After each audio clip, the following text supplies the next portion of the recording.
Sir, may I request we remain standing as we observe the anthem of ECOWAS and the Nigerian national anthem.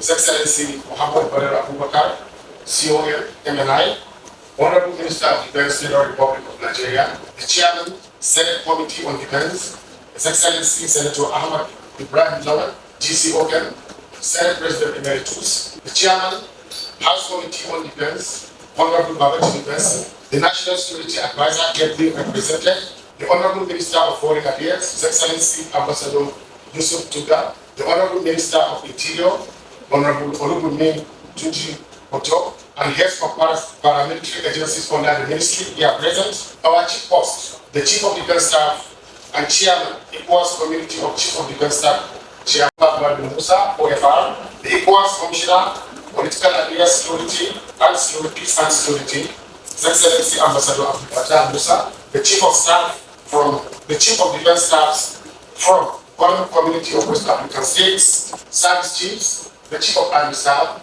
the Chief of Naval Staff, and the Chief of Air Staff, the Chief of Defense Intelligence, Director General NIA, W represented, Director Generals, Department of State Sciences, W represented, Director of Peacekeeping and Regional Security of ECOWAS, Chief of Staff, ECOWAS Standby Force, Chiefs of Operations from ECOWAS member states, Departmental Chiefs from Defense Headquarters, Directors, Senior Officers, our distinguished invited guests, gentlemen of the press, ladies and gentlemen.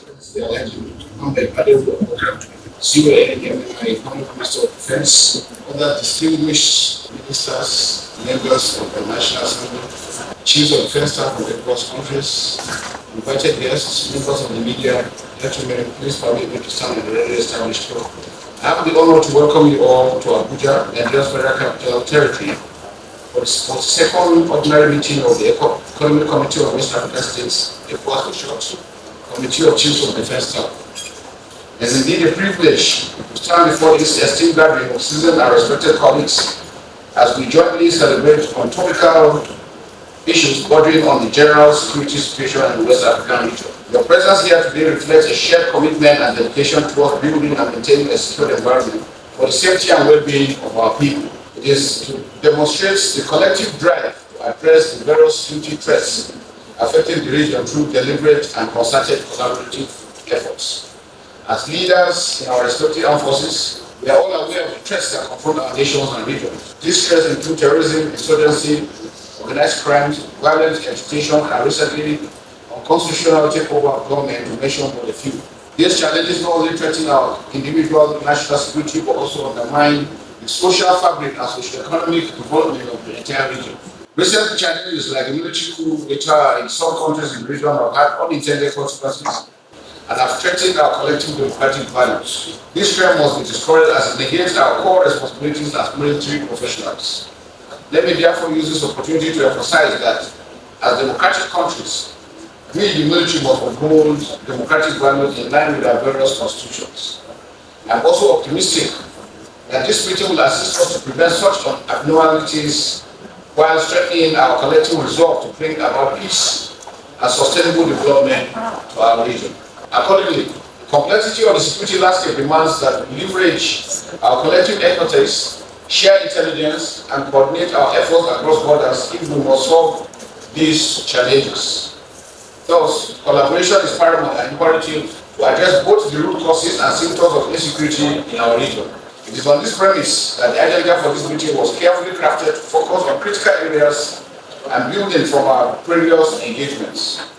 Some of these critical areas include the proposed ECOWAS security support mission in Sierra Leone and the activation of ECOWAS standby force against terrorism.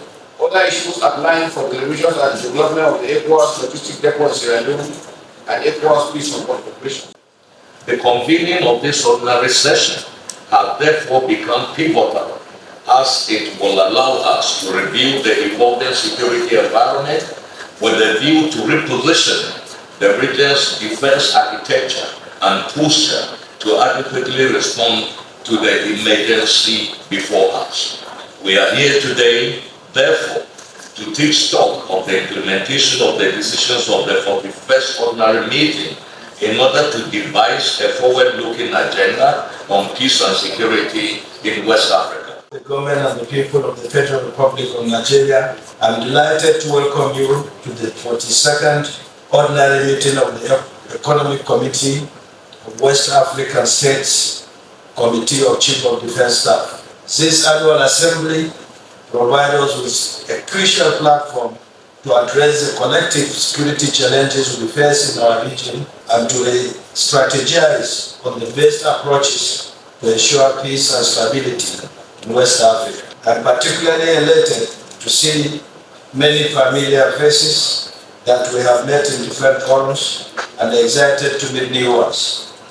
Ladies and gentlemen, as we convene here today, we are reminded of the profound significance of our work, which is to ensure the security of our sub-region.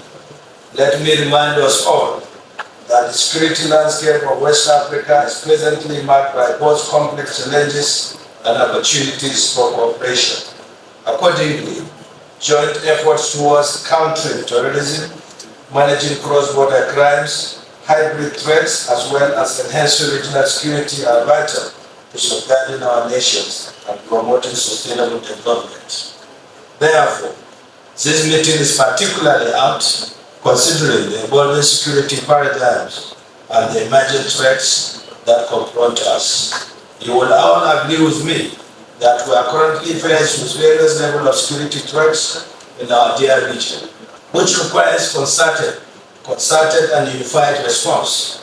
With this in mind, it becomes obvious that it is only through our collective strength and shared expertise that we can effectively address those issues and work towards long-lasting solutions.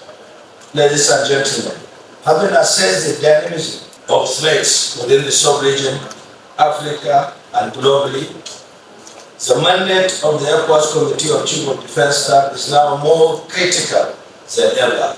Hence, we must continue to foster greater collaboration among our armed forces, share vital intelligence, and coordinate our strategies to address the common threats. Our ability to operate as a cohesive and responsive force is essential for maintaining regional stability. We must and should also collaborate with our partners to leverage their expertise, resources, and intelligence in our effort to tackle those threats.